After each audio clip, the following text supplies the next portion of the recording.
আপনি যদি বলেন আমি আল্লাহর কাছে সুপারিশ করে আপনার জন্য দোয়া করতে চাই। এবার হযরত আইয়ুব আলাইহিস সালাম উত্তর দেন, ও জিবরিল, যেই আল্লাহর কাছে তুমি আমার জন্য দোয়া করবে, আমি আইয়ুব তো ওই আল্লাহরই বান্দা। আমার আল্লাহ দেখুক, আমার আইয়ুবের জিহ্বার মধ্যে ফোঁড়া দিয়েও জিকির থেকে তারে ধরে রাখা যায় না। কিন্তু এবার দীর্ঘদিন যাবৎ যখন তিনি জিকির করতে পারেন না, জিহ্বার মধ্যে ফোঁড়া, তখন তিনি বলেন, রব্বি আন্নী মাসানি আদ-দুররু ওয়া আনতা আরহামুর রাহিমিন। ও আল্লাহ, আমি অভিযোগ করতাম না, আমার কোনো অভিযোগ থাকতো না যদি আমি আপনাকে আল্লাহ আল্লাহ বলে ডাকতে পারতাম। কিন্তু আর সহ্য হচ্ছে না মালিক, আমার জিহ্বার মধ্যে ফোঁড়া হওয়ার কারণে, আমার জিহ্বার মধ্যে পোকা হওয়ার কারণে জিকির করতে যাই তো আমার জিহ্বা আমার সাপোর্ট করে না। তাই আল্লাহ, আপনি না বড় মেহেরবান, আমি চাই না আমার পুরো শরীরের ফোঁড়া পোকাগুলো ভালো হয়ে যাক, কিন্তু এতটুকু চাই আমার জিহ্বার ফোঁড়াগুলো যেন ভালো হয়ে যায়, আমি যেন আপনাকে আল্লাহ আল্লাহ জিকির করতে পারি। তাহলে ফোঁড়া দিয়ে হযরত আইয়ুব আলাইহিস সালামকে কি ফেরানো গেল? ফেরানো যায় নাই। কেন?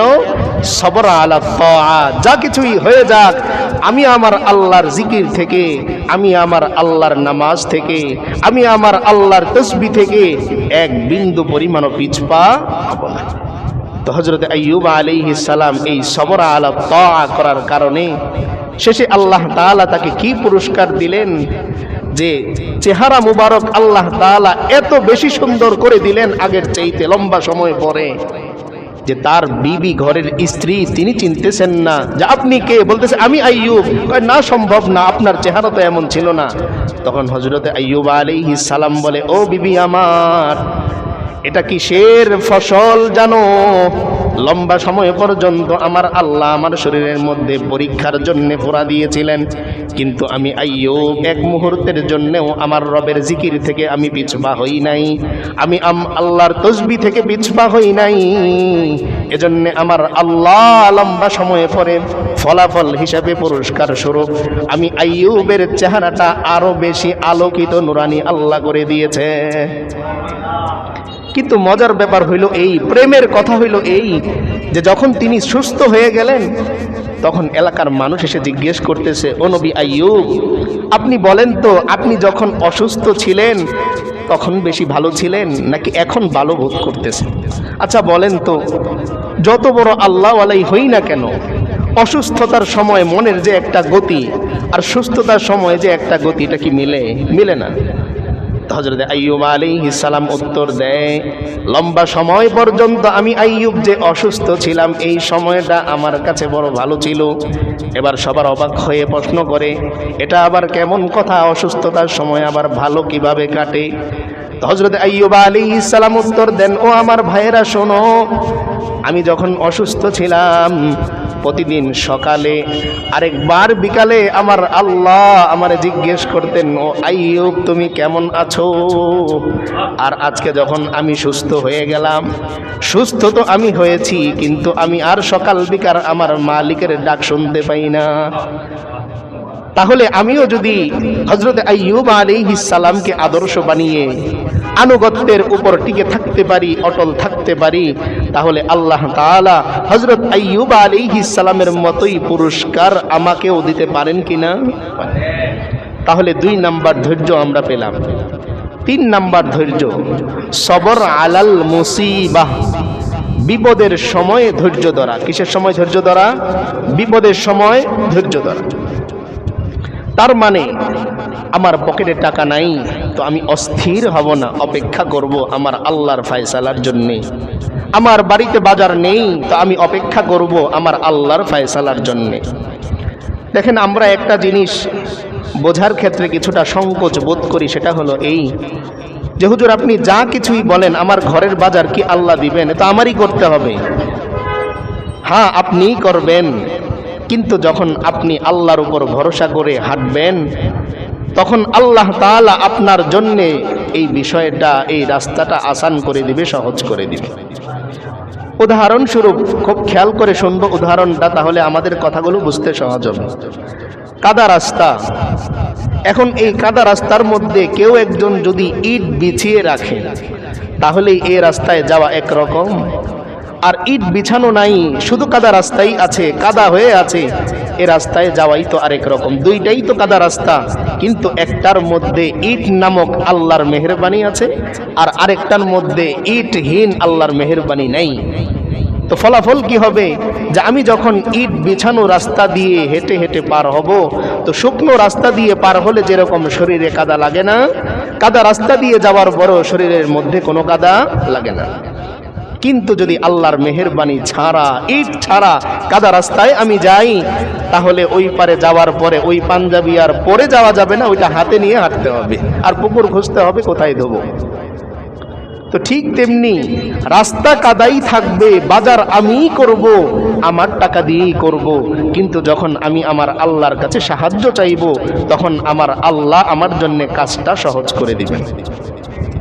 এজন্য মাঝে মাঝে দেখবেন যে আপনি বাজারে গিয়েছেন, আপনার পকেটে টাকা কম, 100 কিংবা 200, দোকানদারের কাছে সর্বশেষ 4 মোটা শাক আছে, সারাদিন সে 40 টাকা করে বিক্রি করেছে।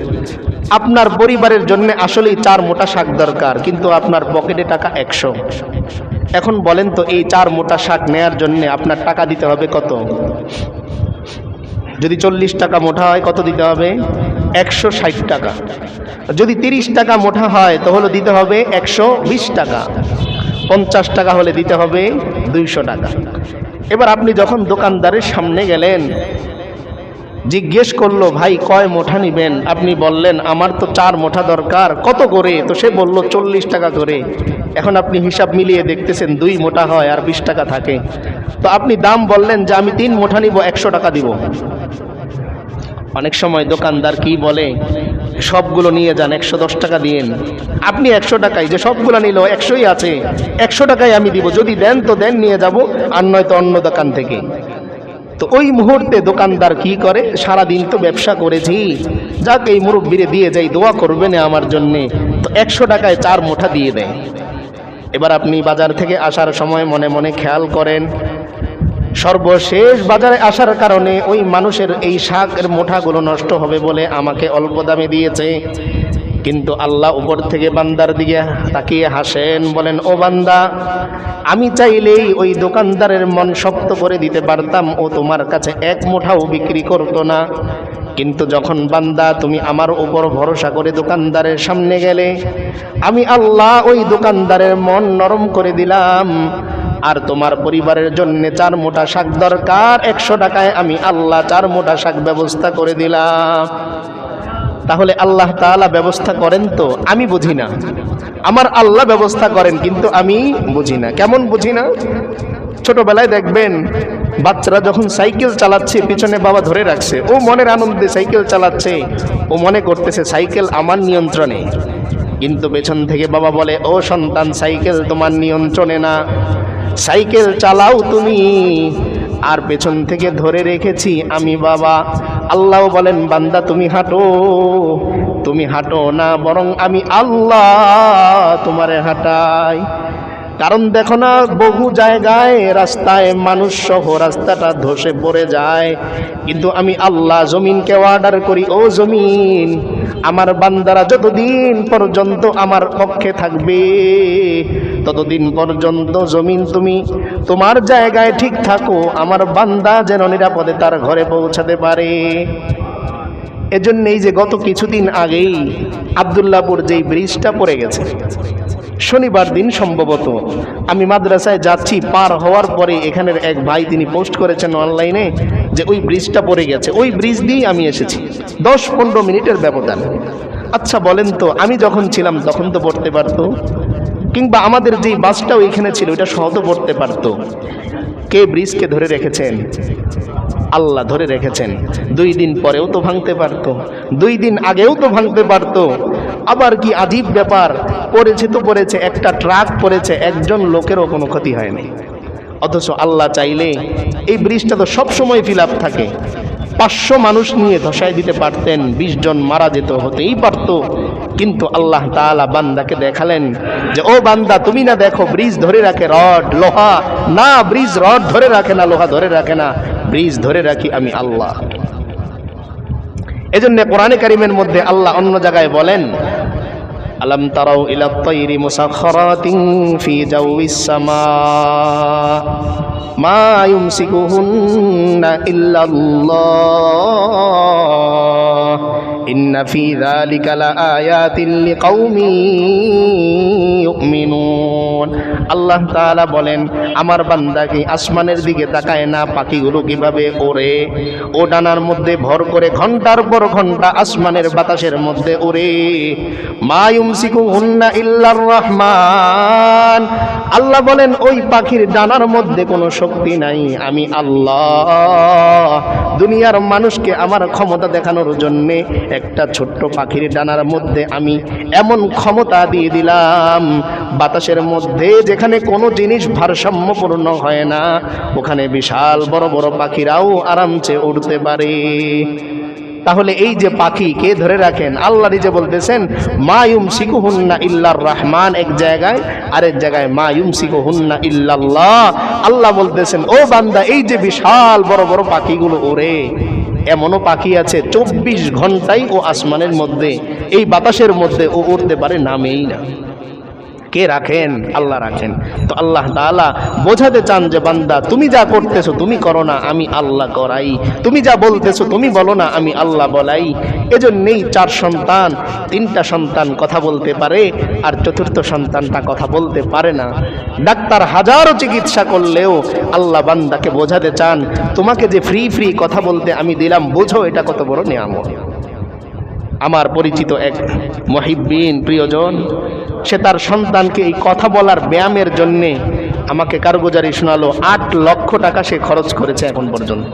মাদ্রাসায় চাকরি করে, খুব সাবলীল জিন্দেগি তার, খুব ইনকাম না।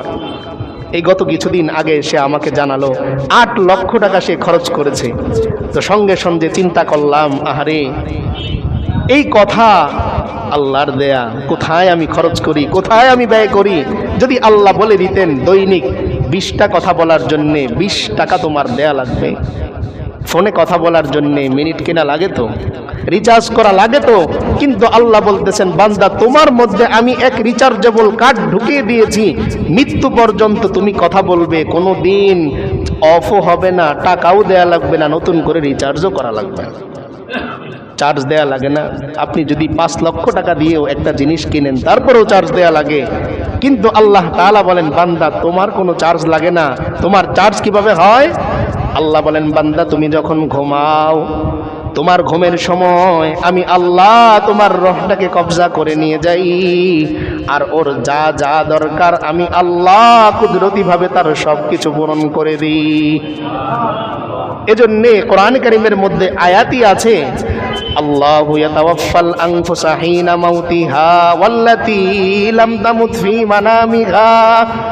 আল্লাহ তাআলা যেই মানুষগুলো মৃত্যুবরণ করে আর যে মানুষগুলো মৃত্যুবরণ করে না, সকলের নফসগুলো আল্লাহ কবজা করেন। ফায়ুমসিকুল্লাতী কাদা আলাইহাল মাউত। এরপর আল্লাহ তাআলা যেই বান্দাগুলোর জন্য মৃত্যুর ফয়সালা হয়ে যায়, ওই দেহগুলো বিছানার মধ্যে পড়ে থাকে। সকালবেলা সন্তান ডাক দেয়, কিন্তু বাবা একবারের জন্য উত্তর দেয় না, কারণ রাতের বেলায় তার রূহ আল্লাহ নিয়ে গেছেন, আর ফেরত দেন নাই। এরপরের অংশে আল্লাহ বলেন, ওয়ায়ুরসিলুল উখরা ইলা আজালিম মুসাম্মা। আল্লাহ বলেন, ও বান্দা, যাদের মৃত্যু আমি আল্লাহ আজকে রাখিনি, তাদের রূহগুলো আবার ফেরত দেই। কিন্তু বান্দা মনে রেখো, ইলা আজালিম মুসাম্মা, একটা নির্দিষ্ট সময় পর্যন্ত আমি আল্লাহ ফেরত দিব। কিন্তু যেদিন বান্দা তোমার সময় হয়ে যাবে, এমনও তো হবে বাবা এসে সন্তানকে ডাক দেয়, কিন্তু সন্তান উত্তর দেয় না। তাহলে আল্লাহ তাআলা বলতেছেন যে বান্দা, সবার রূহগুলোই আমি কবজা করি। এবার কবজা করার পরে যাদের জন্যে পরের দিন সকাল দেখার অধিকার নাই, যাদের জন্যে পরের দিন সূর্য দেখার অধিকার নাই, তাদের রূহগুলো আমি আল্লাহর কাছেই রেখে দিই। তখন দেহটা ছটফট করে রূহের জন্যে। এজন্য দেখবেন ঘুমের মানুষকে আপনি যদি হুট করে ডাক দেন, চমকে ওঠে, রূহটা দ্রুত বেগে আল্লাহর থেকে তার মধ্যে ছুটে আসে। যখন দেহের মধ্যে নড়াচড়া পড়ে, আল্লাহ সঙ্গে সঙ্গে আদেশ দেন, ও রূহ দ্রুত যাও, আমার বান্দাকে ডেকে উঠাইতেছে, ও তুমি না থাকলে তো মৃত হয়ে যাবে। তো 1 সেকেন্ডের মধ্যে ও আল্লাহর কুদরতি আরশে আজিম থেকে দৌড়ে বান্দার দেহের মধ্যে এসে ঢুকে যায়। তখন চমকে ওঠে। এই জন্য দেখবেন অনেক সময় ডাক দিলে চমকে ওঠে না মানুষ। এই চমকে ওঠার কারণ কি? তার রূহের সাথে অ্যাটাচড হতে একটু সময় লাগে। তো আল্লাহ তাআলা বান্দার এই যে রূহের জন্যে, তার শরীরের জন্য যা যা দরকার কুদরতি ভাবে দেন। এবার একটু চিন্তা করেন, এরপরে মূল বিষয়ে চলে যাব। আল্লাহর দেওয়া পাওয়ার, আল্লাহর দেওয়া ক্ষমতা, এই সব কিছু পেয়ে যখন আমি সকালে উঠলাম, তো ওঠার পরে আমার টার্গেট হচ্ছে সকালবেলা কার ক্ষতি করব। সকালবেলা ওঠার পরে আমার টার্গেট ফজর চলে গেছে যা, কিন্তু অফিস 8টায়, ঠিক রাখতে হবে। এই মুহূর্তটা শুধু আমি একটু খেয়াল করি যে আমার আল্লাহ তখন কি পরিমাণ আমার জন্য আফসোস করেন যে বান্দা, রাতে যদি তোমার রূহটা ফেরত না দিতাম অফিস কই থাকতো। এমনও তো হয় কর্মচারী অফিসে গেছে বসের ভয়ে, শুনে বস হসপিটালে ভর্তি।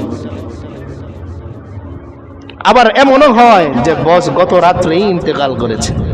আল্লাহ বোঝাতে চান, ও বান্দা, তুমি তোমার বসের জন্য অফিসের টাইম মেনটেন করো, আমার ভয়ে ফজরের টাইমটাও একটু মেনটেন কইরো। তুমি তোমার বসের ভয়ে বৃহস্পতিবার 3টা বাজে হসপিটালে যাওয়া দরকার, মেনটেন করে 3:30টায় যাও। ঠিক তেমনি আমার জন্যেও জোহরের নামাজের টাইমটা একটু মেনটেন কইরো। চাকরি থাকলেও না থাকলেও চাকরির মালিক আমি আল্লাহ। তুমি যদি আসলেই আমার উপর ভরসা করে আমার নামাজের জন্য আসতে পারো, পৃথিবীর কারো ক্ষমতা নাই তোমার চাকরি থেকে বিচ্যুত করা। এজন্যই মক্কার সমস্ত কাফের মুশরিকরা আল্লাহর রাসূল সাল্লাল্লাহু আলাইহি ওয়াসাল্লামের বিরুদ্ধে ওই পাশে দাঁড়ায়, এই পাশে কেবল মুহাম্মদ সাল্লাল্লাহু আলাইহি ওয়াসাল্লাম আর তার সাথে তার বিবি হযরতে খাদিজা রাদিয়াল্লাহু তাআলা আনহা, আর ওই পাশে মক্কার সমস্ত কাফের লিডাররা, সমস্ত মুশরিক লিডাররা। কিন্তু কি আজীব ব্যাপার, মক্কার এই সব কাফের মুশরিক লিডাররা মিলেও এক বিন্দু পরিমাণ ক্ষতি আল্লাহর রাসূলের করতে পারে নাই।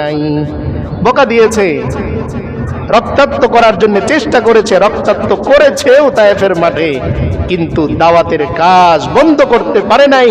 মুহাম্মদ সাল্লাল্লাহু আলাইহি ওয়াসাল্লামের অস্তিত্ব বিলীন করতে পারে নাই, কারণ আল্লাহ বলে দিয়েছেন, আল্লাহু ইয়াসিমুকা মিনান নাস। ও নবী আমার, আপনি কোনো ভয় করেন না, চিন্তা করেন না, দাওয়াতের কাজ আপনি করতে থাকেন। আমি আল্লাহ ওয়াদা করতেছি পৃথিবীর মানুষের থেকে আমি আল্লাহ আপনাকে হেফাজত করব। এই আয়াত থেকে মুফাসসিরিনে কেরাম বলেন, দুনিয়ার যে প্রান্তের যেই মানুষ আল্লাহর দ্বীনের জন্য কাজ করা শুরু করে দিবে, আমার আল্লাহ ওয়াদা করেছেন ওই বান্দাকে দুনিয়ার মানুষের অনিষ্টতা থেকে আল্লাহ নিজে হেফাজত করবে। তাহলে আমরা যেই পয়েন্টে ছিলাম যে ধৈর্য কয় জিনিসের নাম? 3 জিনিসের নাম। 1 নম্বরে হচ্ছে সবর আনিল মাসিয়া, 2 নম্বরে হচ্ছে সবর আলা তাআ, 3 নম্বরে সবর আলাল মুসিবা। এই সবর আলাল মুসিবা কে বাস্তবায়ন করে দেখালেন? হযরত ইব্রাহিম আলাইহিস সালাম। যখন নমরুদ তার জন্য কি করলো? বিশাল অন্ডিকাণ্ড সাজালো। কেন? যে ইব্রাহিম আমাদের মূর্তিদেরকে অস্বীকার করে, আমাদের এই মূর্তিগুলোকে সে অস্বীকার করে, অবিশ্বাস করে, তার নাকি আল্লাহ নামে একজন ইলাহ আছে। তো যখন অগ্নিকাণ্ডের মধ্যে দেয়া হলো, তো একে একে সমস্ত মাখলুকেরা, সমস্ত প্রাণীরা আসা শুরু করলো, আর এসে বলতেছে, ও নবী ইব্রাহিম, আপনি বলেন আপনার জন্যে আমরা আল্লাহর কাছে সুপারিশ করি তিনি যেন আপনাকে হেফাজত করেন। কিন্তু হযরত ইব্রাহিম আলাইহিস সালাম বলেন, যেই আল্লাহ আমাকে নবুয়ত দান করেছে, খলিলুল্লাহ আমাকে বানিয়েছে, আমার ওই আল্লাহ একটু দেখুক আমার ইব্রাহিম আমার জন্য আগুনের মধ্যে ঝাঁপ দিয়েছে। এজন্য যখন নমরুদ আগুনের মধ্যে নিক্ষেপ করবে, নিক্ষেপ করা লাগে না, হযরত ইব্রাহিম আলাইহিস সালাম নিজের থেকে আগুনের মধ্যে ঝাঁপ দিলেন। কি দেখাতে চাইলেন? যে আমার আল্লাহ দেখুক আমার ইব্রাহিম মুসিবতের সময়ও আমার পক্ষে থাকে, মুসিবতের সময়ও ঈমানের উপর থাকে, নবুয়তের উপরে থাকে, বিশ্বাসের উপর অটল থাকে। প্রতিদান কি পেলেন? আল্লাহ বললেন, যাও ইব্রাহিম, তুমি যেহেতু আগুনের মধ্যে ঝাঁপ দিয়েছই, আগুন আমি নিভাবো না, কারণ আগুন নিভিয়ে দিলে তো মজাই শেষ। কাফেররা যদি তখন দেখতো যে আগুন নিভে গেছে, এরপর যদি হযরত ইব্রাহিম আলাইহিস সালাম নিরাপদে বের হয়ে আসতেন, মুজিজা হতো না যে আগুন নিভে গেছে এই জন্য কিচ্ছু হয় না। কিন্তু আল্লাহ প্ল্যান করলেন, আমার নবী খলিলুল্লাহ হযরত ইব্রাহিম যখন আগুনের মধ্যে ঝাঁপ দিয়েছে, আল্লাহ বললেন কুলনা ইয়া নারু কুনি বারদাও ওয়া সালামান আলা ইব্রাহিম। আল্লাহ বললেন, ও আগুন, আমি তোমার মধ্যে ক্ষমতা দিয়েছি, দুনিয়ার সব কিছু তুমি জ্বালিয়ে দাও, দুনিয়ার সব কিছু তুমি পুড়িয়ে ছাই করে দাও। কিন্তু ওই আল্লাহ আমি আজকে তোমাকে অর্ডার করতেছি, জানো তোমার মধ্যে কে ঝাঁপ দিয়েছে? আমার খলিল হযরত ইব্রাহিম তোমার মধ্যে ঝাঁপ দিয়েছে। তাই কুনি বারদান ওয়া সালামান আলা ইব্রাহিম, আমার নবী ইব্রাহিমের জন্য তুমি শীতল আরামদায়ক ঠান্ডা হয়ে যাও। আগুনকে আল্লাহ বলতেছেন যে তোমার মধ্যে আমি ক্ষমতা দিয়েছি, তুমি পুড়িয়ে দাও, তুমি জ্বালিয়ে দাও, কিন্তু আজকের জন্য আমি আল্লাহ আমার খলিল আমার নবী ইব্রাহিমের জন্য তোমাকে অর্ডার করতেছি, তুমি আজকে ইব্রাহিমকে জ্বালিও না, বরং এয়ার কন্ডিশন তুমি হয়ে যাও। তাহলে আল্লাহ পারেন কি পারেন না দেখিয়েছেন তো।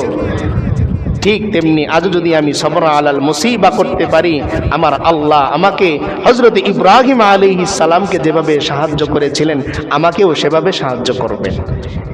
এরপরেও আল্লাহ তাআলা যেই সুসংবাদটা শোনালেন, বলেন তো যদি আল্লাহ আমার সাথে থাকে তো চিন্তা আছে আমার? আল্লাহ কি বলেন? ইন্নাল্লাহা মা'আস সাবিরিন। ও বান্দা, খেয়াল করে শোনো, নিশ্চয়ই আমি আল্লাহ ধৈর্যশীলদের সাথে আছি। যখন আমি ধৈর্য ধরবো তখন আমার সাথে কে আছেন? আল্লাহ আছেন। বিচারক যদি আমার পক্ষে থাকেন, সাক্ষী ভিকটিমের যতই থাকুক, আমি তো জানি বিচার কার পক্ষে আসবে? আমার পক্ষে আসবে।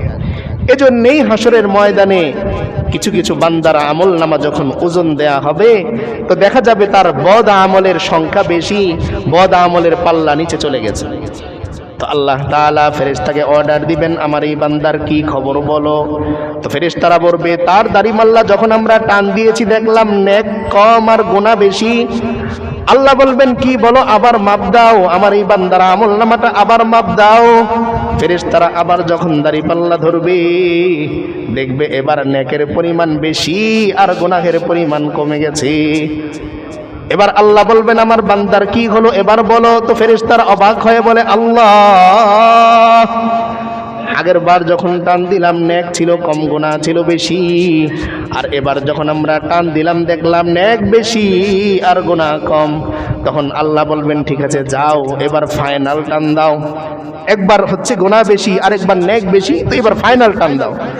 তো ফাইনাল টান দেওয়ার পরে দেখা যাবে তার নেকের পাল্লা জমিনের মধ্যে লেগে গেছে আর গুনাহের পাল্লা উপরে উঠে গেছে। এবার ফেরেশতাদেরকে আল্লাহ বলবেন, এবার বলো ফলাফল কি। ফেরেশতারা বলবে, আল্লাহ, ফাইনাল বার যখন টান দিলাম দেখলাম আপনার বান্দার নেকের পরিমাণ এত বেশি, গুনাহের অস্তিত্বই দেখা যায় না। তখন আল্লাহ বলবেন, তাহলে সিদ্ধান্ত কি বলো।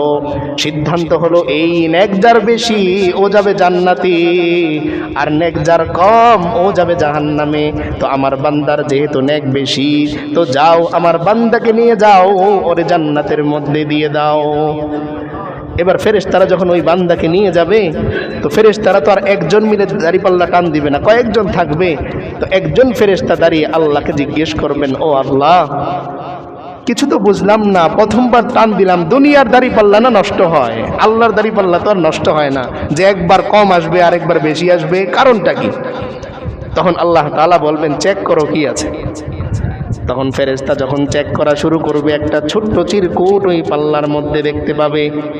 আল্লাহ বলবেন, চিরকুটটা খোলো। তো খুলবে, দেখবে ওখানে লেখা লা ইলাহা ইল্লাল্লাহু মুহাম্মাদুর রাসূলুল্লাহ সাল্লাল্লাহু আলাইহি ওয়াসাল্লাম। তখন ফেরেশতার চোখ বড় হয়ে যাবে। আল্লাহ বলবেন, ও ফেরেশতা, আমি আল্লাহ না বলেছি আমার এই কালিমার দাম আসমান জমিনের চাইতেও বেশি, তাই আমার বান্দা আর গুনাহ কত করেছে।